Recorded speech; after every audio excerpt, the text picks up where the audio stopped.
বচন বেদ পাঠশালা। রীতি দুয়ার দাও খুলে করো শ্রবণ, প্রভুরই বচন বেদ পাঠশালা।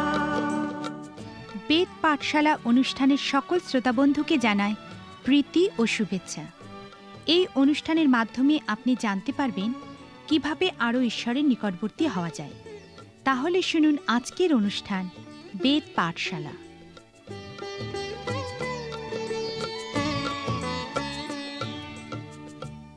প্রিয় শ্রোতাবন্ধু, প্রভু যীশু খ্রিস্টের মধুর নামে আপনাকে বেদ পাঠশালা অনুষ্ঠানে স্বাগত জানাই। এই অনুষ্ঠানে এখন আমরা পুরাতন নিয়মের গৌণ ভাওবাদীদের বইগুলি অধ্যয়ন করছি এবং নহুম ভাওবাদীর পুস্তকটি অধ্যয়ন শুরু করতে চলেছি। আসুন এখন দেখি এই পুস্তকটি কিভাবে শুরু হয়েছে। নিনবী বিষয়ক ভাববাণী, ইলকোশীয় নহুমের দর্শন পুস্তক। সদাপ্রভু সগৌরব রক্ষণে উদ্যোগী ঈশ্বর, তিনি প্রতিফলদাতা। সদাপ্রভু প্রতিফলদাতা ও ক্রোধশালী। সদাপ্রভু আপন বিপক্ষগণকে প্রতিফল দেন, আপন শত্রুগণের জন্য ক্রোধ সঞ্চয় করেন। সদাপ্রভু ক্রোধে ধীর ও পরাক্রমে মহান, এবং তিনি অবশ্য পাপের দণ্ড দেন। ঘূর্ণবায়ু ও ঝড় সদাপ্রভুর পথ, মেঘ তাহার পদধূলি। সদাপ্রভু মঙ্গলস্বরূপ, সংকটের দিনে তিনি দুর্গ, আর যাহারা তাহার শরণ লয় তিনি তাহাদিগকে জানেন। কিন্তু তিনি প্লাবনকারী বন্যা দ্বারা সেই স্থান সংহার করিবেন এবং আপন শত্রুগণকে অন্ধকারে তাড়াইয়া দিবেন। তোমরা সদাপ্রভুর বিরুদ্ধে কি চিন্তা করিতেছ? তিনি একেবারে শেষ করিবেন, দ্বিতীয়বার সংকট উপস্থিত হইবে না। হে জিহুদা, আমি তোমাকে নত করিয়াছি, আর নত করিব না। এক্ষণে আমি তোমার স্কন্ধ হইতে তোমার জোয়ালি ভাঙিব ও তোমার বন্ধন ছেদন করিব। আর হে নিনবী, তোমার বিষয়ে সদাপ্রভু এই আজ্ঞা করিলেন, তোমার নামীয় বীজ আর উক্ত হইবে না। আমি তোমার দেবালয় হইতে খোদিত ও ছাঁচে ঢালা প্রতিমা উচ্ছিন্ন করিব। আমি তোমার কবর প্রস্তুত করিব, কেননা তুমি পামর। দেখো, পর্বতগণের উপরে তাহারই চরণ, যে সুসমাচার প্রচার করে, শান্তি ঘোষণা করে। হে জিহুদা, তুমি আপন পর্ব সকল পালন করো, আপন মানত সকল পূর্ণ করো, কেননা পাষণ্ড আর তোমার মধ্যে যাতায়াত করিবে না, সে সর্বতোভাবে উচ্ছিন্ন হইল। এই নহুম ভাওবাদীর পুস্তকটির বিষয়েই অনেকেই খুব একটা আগ্রহ দেখান না, কারণ তারা মনে করেন যে এই পুস্তকটি অধ্যয়ন করার পক্ষে খুবই বিরক্তিকর। আপনারা হয়তো এই পুস্তকটি আকর্ষণহীন মনে হতেই পারে। যাই হোক, এখন আমি আপনাকে নহুম ভাওবাদীর বিষয়ে কিছু ঐতিহাসিক তথ্যাবলী দিতে চাই, যা আপনাকে এই পুস্তকটির মূল উপদেশটি বুঝতে এবং সেখান থেকে আপনার নিজের জন্য আধ্যাত্মিক আবেদন দেখতে সাহায্য করবে। এই পুস্তকটি আমাদেরকে সেই শহরে আবার ফিরিয়ে নিয়ে যায় যেখানে জোনা ভাওবাদী প্রচার করেছিলেন। জোনা ভাওবাদী খ্রিস্টের জন্মে প্রায় 785 বছর আগে এই নিনবী শহরে প্রচার করেছিলেন। আমরা জোনা ভাওবাদীর পুস্তকটি অধ্যয়নের সময় দেখেছি যে আত্মিক ক্ষেত্রে জাগরণের ইতিহাসে সবথেকে বড় ঘটনা ঘটেছিল সেই নিনবীতে, যখন জোনা ভাওবাদী সেখানে মন ফিরানোর কথা প্রচার করেছিলেন। আপনি যখন নহুম পুস্তকটি অধ্যয়ন শুরু করবেন তখন বুঝতে পারবেন যে এই পুস্তকটি জোনা ভাওবাদীর সময়ের প্রায় 150 বছর পর লেখা হয়েছিল। জোনা ভাওবাদীর প্রচার কার্যের কিছু বছরের মধ্যেই সেই নিনবীবাসীরা আবার মন পরিবর্তন করেছিল, কারণ সেই প্রচারের প্রায় 60 বছর পর অসুরিয়ারা ইসরায়েলের উত্তর রাজ্য অধিকার করেছিল। এই অসুরিয়ারা ভয়ঙ্কর নিষ্ঠুরতা ও বর্বরতার সঙ্গে সমস্ত পৃথিবীকে জয় করার চেষ্টা করছিল, এবং এই নির্মমতার মধ্যে দিয়ে তারা পৃথিবীতে সবথেকে শক্তিধর দেশরূপে নিজেদেরকে প্রতিষ্ঠা করতে চাইছিল। উত্তর রাজ্য ও তার রাজধানী সমরিয়ার পতনের প্রায় বেশ কিছু বছর পর ঈশ্বর এই নহুম ভাওবাদীকে একটা দর্শন দিয়েছিলেন। এই দর্শন সেই নিনবী শহর সম্পর্কিত ছিল। এই নিনবী শহর খুবই সুন্দর একটি শহর ছিল, তাকে সমস্ত পৃথিবীর রানী বলা হতো। ঈশ্বর নহুম ভাওবাদীকে দর্শনের মধ্যে দিয়ে বলেছিলেন যে নিনবী শহরের পতন হতে চলেছে। এই পুস্তকের 3টি অধ্যায় নহুম ভাওবাদীর এই দর্শন সংক্রান্ত প্রচার লিপিবদ্ধ করা আছে। প্রথম অধ্যায়ে নিনবীর শেষ বিচারের কথা ঘোষণা করা হয়েছে। দ্বিতীয় অধ্যায়ে এই শেষ বিচারের ব্যাখ্যা দেওয়া হয়েছে, এবং তৃতীয় অধ্যায়ে এই শেষ বিচারের পক্ষ সমর্থন করা হয়েছে। পবিত্র শাস্ত্রে আমরা নিনবী শহরের পতনের বিষয়ে ভবিষ্যৎবাণী দেখতে পাই। নহুম ভাওবাদীর এই ভবিষ্যৎবাণীর প্রায় 23 বছর পর নিনবী শহরের পতন হয়। নহুম ভাওবাদী যখন ইহা প্রচার করেছিলেন তখন সেখানকার লোকেরা তার প্রচার উপেক্ষা করেছিল, কারণ নিনবীর মতো মহান শহরের পতন হতে পারে তা তারা চিন্তাই করতে পারেনি। এই নিনবী শহরটি 2টি নদীর উপর স্থাপন করা হয়েছিল, এবং বলা হতো যে একমাত্র এই দুটি নদীর কোনো একটা যদি কখনো এই শহরের বিপক্ষে যায়, কেবলমাত্র তখনই এই শহর ধ্বংস হতে পারে। নহুম ভাওবাদী বলেছিলেন যে এই শহর প্লাবনকারী বন্যার দ্বারাই ধ্বংস হবে, আর এই ভবিষ্যৎবাণী 23 বছর পর ইহা সত্য প্রমাণিত হয়েছিল। এখন এই নহুম ভাওবাদী সম্পর্কে জানতে গিয়ে আমরা আবিষ্কার করি যে তার সম্পর্কে খুব অল্পই জানা সম্ভব।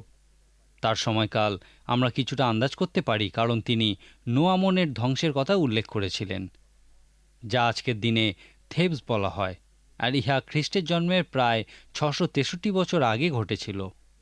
নিনবী শহরের পতন হয়েছিল খ্রিস্টের জন্মের প্রায় 607 বছর আগে।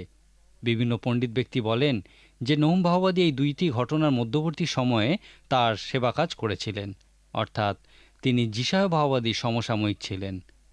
তার বাসস্থান সম্পর্কে দুটি ভিন্ন মত আছে। অনেকে বলেন নিনবী শহরের কাছেই এলকোশ বলে একটা জায়গায় তিনি বসবাস করতেন এবং তার কবরও সেখানে আছে। যাই হোক, গালিল সাগরের উত্তরে কপরনাহুম নামক একটা শহর ছিল। যীশুখ্রিস্ট যদিও নাসরতীয় ছিলেন, কিন্তু তিনি নিজের শহর নাসরত ছেড়ে এই কপরনাহুমকে তার দ্বিতীয় বাসস্থান করেছিলেন। সাধু মার্ক তার সুসমাচারে বলেছেন যে কপরনাহুমে যীশুখ্রিস্টের একটি নিজস্ব বাসস্থান ছিল। গালিল প্রদেশে তার প্রচার কার্যের কেন্দ্রস্থল ছিল এই কপরনাহুম। এই শহরেই তিনি প্রচুর কাজ করেছিলেন। তিনি শিষ্যদের মনোনয়ন করেছিলেন, লোকদেরকে শিক্ষা দিয়েছিলেন, প্রচুর লোককে সুস্থ করেছিলেন, এবং এখান থেকেই তিনি জেরুজালেমে গিয়েছিলেন, যেখানে তিনি প্রচুর কষ্ট সহ্য করার পর ক্রুশীয় মৃত্যুবরণ করেছিলেন। মার্ক লিখিত সুসমাচার প্রকৃত যে ভাষায় লেখা হয়েছিল সেই ভাষায় কপরনাহুম কথাটির প্রকৃত অর্থ হল নহুমের গ্রাম। অনেক মানুষই বিশ্বাস করেন যে এই নহুম ভাওবাদী সেই কপরনাহুম শহর স্থাপন করেছিলেন এবং তার নামেই এই শহরের নাম রাখা হয়েছে। এখন আমরা যখন নহুম ভাওবাদীর উপদেশ প্রচার অধ্যয়ন করতে চলেছি, আমাদের প্রথমেই সেই নিনবী শহরের সম্পর্কে কিছু তথ্য জানার প্রয়োজন আছে। প্রত্নতত্ত্ববিদেরা তাদের খনন কার্যের উপর ভিত্তি করে আমাদেরকে বলেন যে নিনবী শহরের পতনের বিষয়ে নহুম ভাওবাদীর ভবিষ্যৎবাণী প্রকৃতই ভয়ঙ্কর প্রমাণিত হয়েছিল। তারা বলেন যে এই ঘটনা নহুম ভাওবাদী ঠিক যা ভবিষ্যৎবাণী করেছিলেন সেইভাবেই ঘটেছিল। আমি আগেই বলেছিলাম যে এই ভাওবাদীর বিষয়ে অধ্যয়নের সময় আমরা 4টি শহরের পতনের বিষয় দেখব। ঈশ্বরের লোকেরা উত্তর ও দক্ষিণ রাজ্যে বসবাস করতেন। উত্তর রাজ্যে ইসরায়েলের 10টি সম্প্রদায় এবং দক্ষিণ রাজ্যে 2টি সম্প্রদায় ছিল। উত্তর রাজ্যের রাজধানী ছিল সমরিয়া। জোনা ভাওবাদী নিনবী শহরের প্রচারের 60 বছর পর অসুরীয়দের হাতেই সমরিয়ার পতন হয়েছিল। দক্ষিণ রাজ্যের রাজধানী ছিল জেরুজালেম। ভাওবাদীদের বইগুলির বেশিরভাগ অংশ জুড়েই এই জেরুজালেমের পতন এবং এই পতনের পর বাবিলীয় বন্দিত্বের বিষয়ে বেশি জোর দেওয়া হয়েছে। এই বইগুলিতে অন্য যে 2টি শহরের পতনের বিষয়ে লেখা দেখতে পাওয়া যায়, সেই 2টি শহর হল ঈশ্বরের লোকেদের শত্রুদের শহর।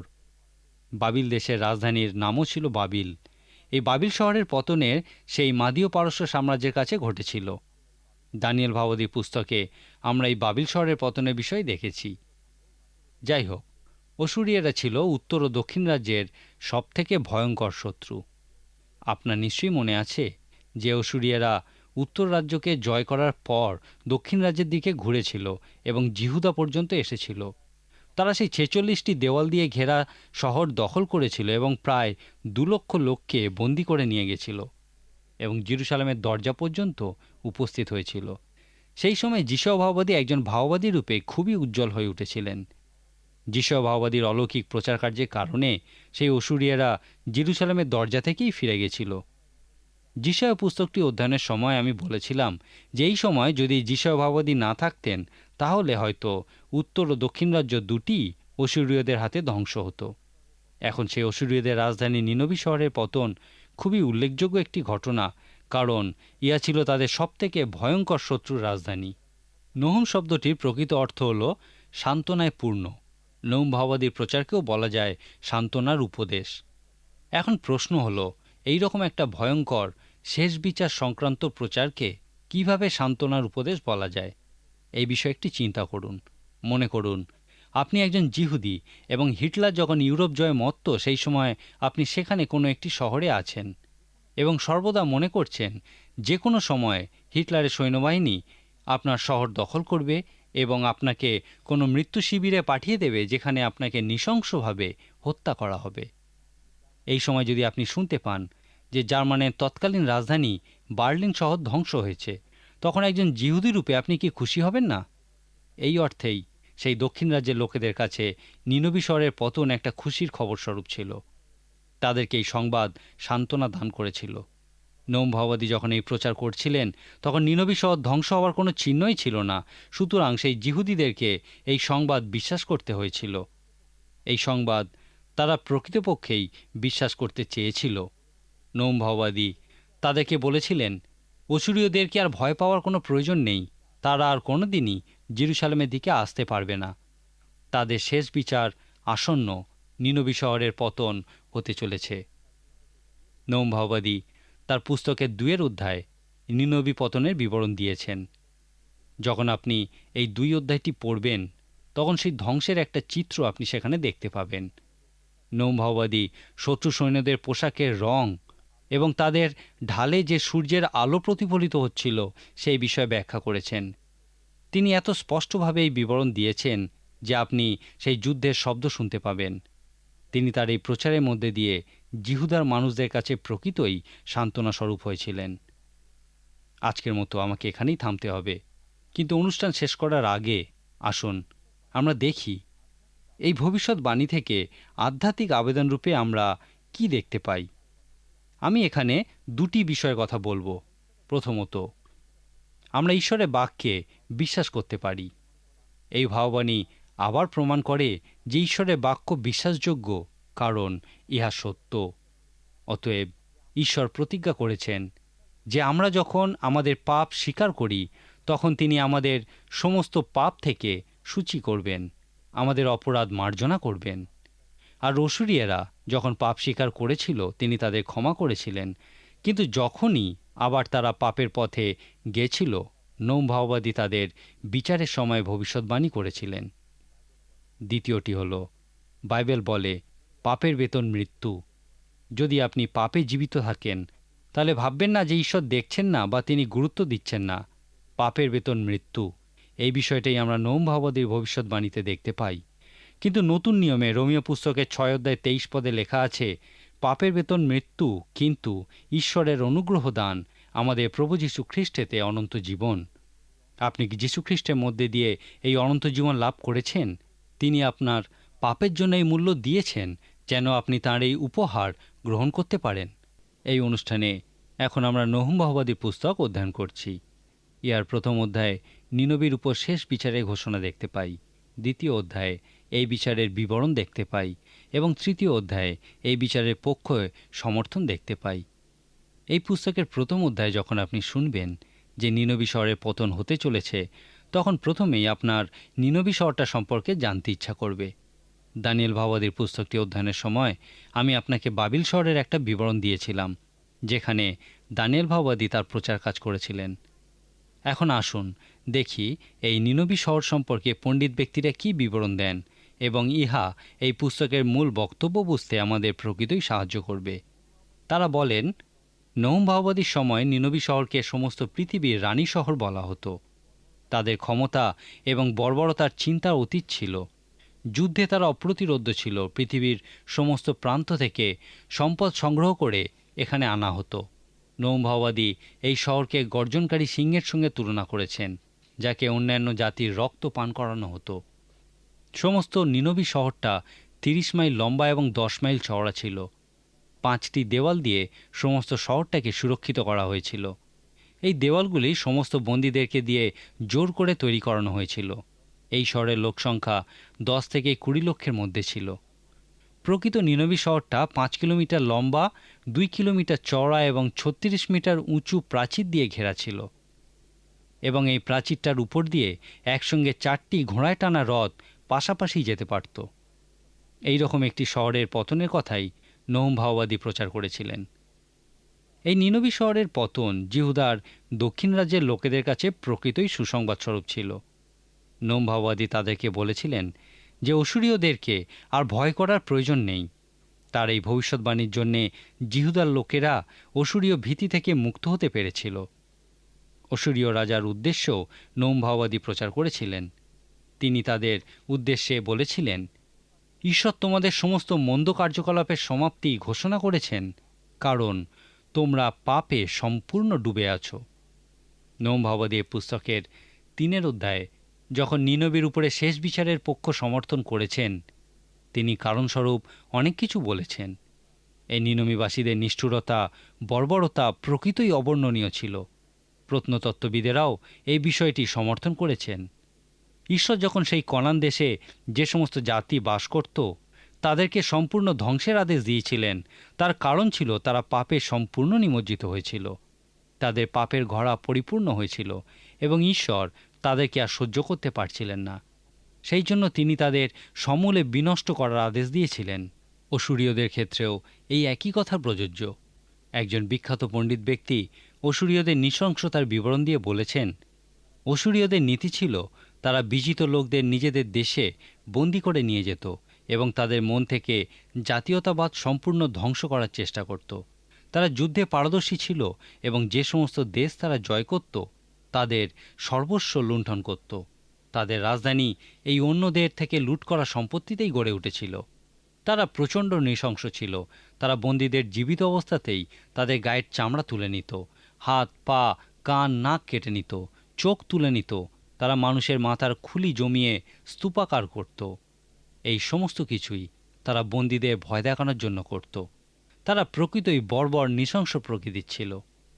নহূম ভাওবাদীর পুস্তকের 1 অধ্যায়ের 2 থেকে 8 পদে নিনবী শহরের পতনের বিষয়ের সাথে আরেকটি বিষয় দেখতে পাওয়া যায়। নহূম ভাওবাদীর প্রচার থেকে আমরা প্রকৃতই ঈশ্বরের চারিত্রিক বৈশিষ্ট্যের বিষয় জানতে পারি। ঈশ্বর কি আবেগপ্রবণ? আর যদি তিনি আবেগপ্রবণও হন, তাহলে তার মধ্যে কি একের অধিক আবেগ আছে? আজকের দিনে আমরা ঈশ্বরকে প্রেমময় রূপে দেখতেই ভালোবাসি। কারণ যদি ঈশ্বর প্রেমময় হন, তাহলে তিনি আমাদের প্রতি সর্বদা উত্তম কাজই করবেন। কিন্তু যখন আমরা ঈশ্বরের ক্রোধের বিষয় শুনি, তখন প্রকৃতই অস্বস্তি অনুভব করি। আমরা তার ন্যায়পরায়ণতা, ধার্মিকতা, পবিত্রতার কথা শুনতে চাই না, কারণ আমাদের তা অস্বস্তিতে ফেলে। কিন্তু পবিত্র শাস্ত্র বলে ঈশ্বরের আবেগপ্রবণতা হল মেঘধনুর মতো। ঈশ্বরের চারিত্রিক বৈশিষ্ট্যে একটি নয়, বিভিন্ন রং আছে। পবিত্র শাস্ত্র অনুযায়ী ঈশ্বর হলেন আবেগপ্রবণ, কিন্তু তাঁর আবেগে শুধু ভালোবাসাই নেই, সেখানে ক্রোধও আছে। নহূম ভাওবাদী তার প্রচারে ঈশ্বরকে প্রেমময় পিতারূপে প্রকাশ করেছেন। তিনি সমস্যার সময়েও ঈশ্বরের কাছেই যেতে বলেছেন। তিনি বলেছেন ঈশ্বর একজন প্রেমময় পিতা এবং যারা তাকে জানে তিনিও তাদেরকে জানেন, কিন্তু ইহা তার চারিত্রিক বৈশিষ্ট্যের একটা অংশ মাত্র। তিনি একজন ন্যায়পরায়ণ ও পবিত্র বিচারক। তিনি যাদেরকে ভালোবাসেন তাদের উপর যারা অত্যাচার করে তিনি তাদের ধ্বংসও করে দেন। তাঁর ক্রোধ আগুনের মতো এবং যখন ঈশ্বরের ক্রোধ প্রজ্বলিত হয় তখন তার ক্ষমতা অবিশ্বাস্য হয়ে ওঠে। ঈশ্বরের ক্রোধ যখন এই পরিস্থিতিতে পৌঁছায় তখন তিনি আর পেছন ফিরে দেখেন না। নহূম ভাওবাদী ঈশ্বরের এই ক্রোধকে মহাজ্বর বা ভূমিকম্পের সঙ্গে তুলনা করেছেন। 1 অধ্যায়ে আমরা এই বিষয়টাই দেখতে পাই। 2 অধ্যায়ে নিনবী শহরের পতনের বিবরণ দেওয়া হয়েছে। তিনি খুব স্পষ্ট ভাষায় বলেছেন, প্রাসাদ বিলীন হইল, নিনবী বিবস্ত্রা হইয়াছে, নিতা হইতেছে, সকলে পলায়ন করিতেছে, আর হৃদয় গলিত জানুতে জানুতে ঠেকাঠেকি হইল, এবং সকলের কোটিদেশে অঙ্গগ্রহ ও মনুষ্যমাত্রের মুখ কালিমাযুক্ত। তারপর 3 অধ্যায়ে নহূম ভাওবাদী এই পতনের কারণ ব্যাখ্যা করেছেন। ঈশ্বর কেন এই নিনবী শহর ধ্বংস করেছিলেন তার কারণস্বরূপ নহূম ভাওবাদী বলেছেন, ধিক ওই রক্তপাতী নগরকে, সে একেবারে মিথ্যায় ও দৌরাত্রে পরিপূর্ণ। লুট ছাড়ে না, কষার শব্দ, ঘূর্ণয়মান চক্রের শব্দ, প্লবমান অশ্ব ও লম্ফমান রথ, অশ্বারোহী যোদ্ধা, চাকচিক্যশালী খড়গ, বজ্রতুল্য বর্ষা, নিহতগণের রাশি ও মৃতদের ঢিবি, সবসমূহের শেষ নাই। উহাদের সবের উপরে লোকে উছট খায়। ইহার কারণ সেই পরমা সুন্দরী বেশ্যার বেশ্যাক্রিয়ার বাহুল্য, সেই প্রধান মায়াবিনী আপন বেশ্যাক্রিয়াতে জাতিদিগকে ও আপন মায়াতে গোষ্ঠীদিগকে বিক্রয় করে। এখানে তিনি জিহুদার কথাই বলেছেন, যাদের 2 লক্ষ লোককে অসুরিয়ারা বন্দী করে নিয়ে গেছিল। তোমরা তোমাদের স্ত্রী ও সন্তানদের খাওয়াবার জন্য শত্রুদের ধ্বংস করেছিলে। ইয়া হয়তো নিনবী শহরের পতনের একটা কারণ। লেখা আছে, যাহারা তোমার বার্তা শুনিবে তাহারা তোমার উপরে হাততালি দেবে, কেননা তোমার হিংসা কাহার উপরে না অবিরত রহিয়াছে। সেই অসুরীয় বাহিনীর হাতে অত্যাচারিত হয়নি এমন কোনো মানুষ সেই সময় খুঁজে পাওয়া কষ্টকর ছিল।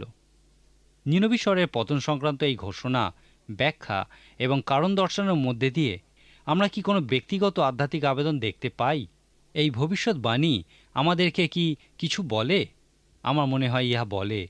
ইহা আমাদেরকে ঈশ্বরের চারিত্রিক বৈশিষ্ট্য সংক্রান্ত সত্যের বিষয় বলে। এখান থেকে আমরা প্রকৃতই ঈশ্বরের ক্রোধ সম্পর্কে জানতে পারি। ইব্রিয় ভাষায় ঈশ্বরের ক্রোধকে খুবই আকর্ষণীয় একটি শব্দের মধ্যে দিয়ে প্রকাশ করা হয়, যার অর্থ হল পার হওয়া। ইয়া কিছুটা নদী পার হওয়ার মতো বোঝায়। এই শব্দটি যা বলতে চায় তা হল ঈশ্বর মঙ্গলময় এবং প্রেমময়, আর এইভাবেই তিনি নিজেকে প্রকাশ করতে চান।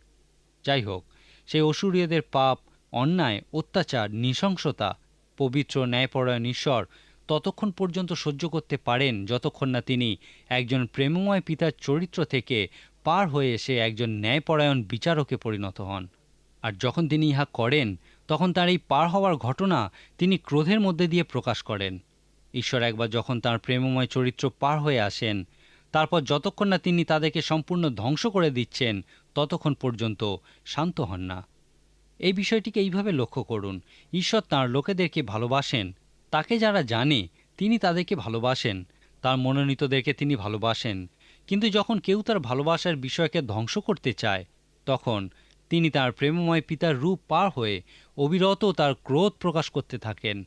আর ততক্ষণ পর্যন্ত তিনি ক্রোধ প্রকাশ করেন যতক্ষণ না তার ভালোবাসার বিষয়কে যারা ধ্বংস করতে চেয়েছিল তাদেরকে তিনি সমূলে ধ্বংস না করে দেন। এই বিষয়টিকে এক অর্থে ঈশ্বরের ক্রোধের সংজ্ঞা বলা যেতে পারে। ঈশ্বরের চরিত্রের এই পার হওয়ার প্রসঙ্গে ঈশ্বরের ক্রোধের এই সংজ্ঞাগুলির বিষয়ে একটু চিন্তা করুন। ঈশ্বরের ক্রোধ হল অপবিত্রতার বিপক্ষে পবিত্রতার চিরস্থায়ী সামঞ্জস্যপূর্ণ ব্যবহার।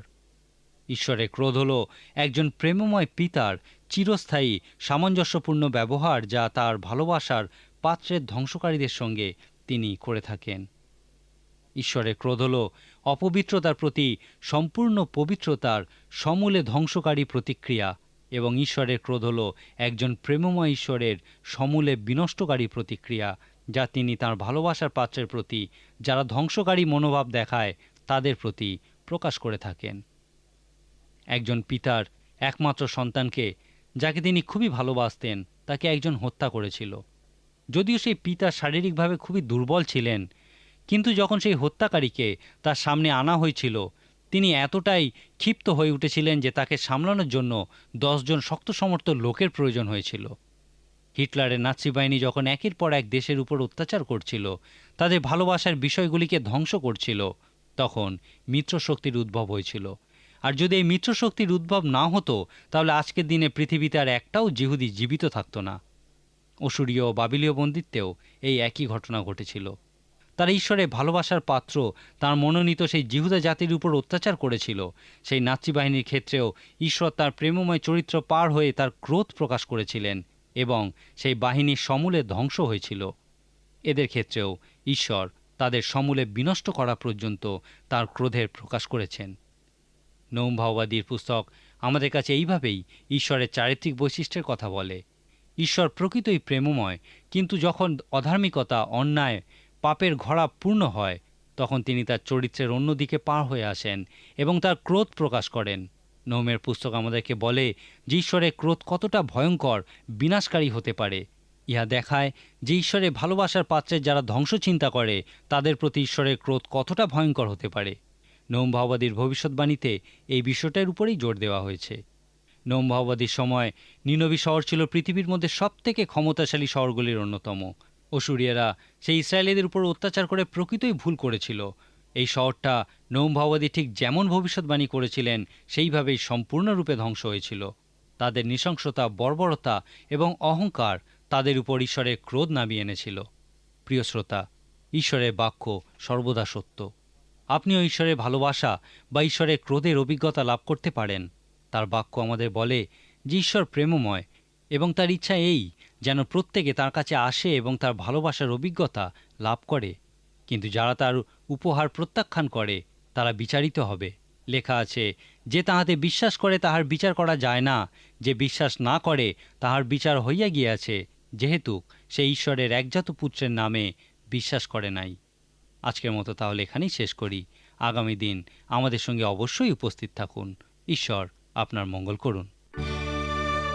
প্রিয় শ্রোতা বন্ধু, বেদ পাঠশালা অনুষ্ঠানটি কেমন লাগলো এবং আপনি যদি বিনামূল্যে বাইবেল অধ্যয়ন সহায়ক পুস্তিকা পেতে চান তাহলে পত্রের মাধ্যমে, ইমেলে অথবা ফোনে আপনি আমাদের সাথে যোগাযোগ করতে পারেন। আমাদের ফোন নম্বর হল 24380045।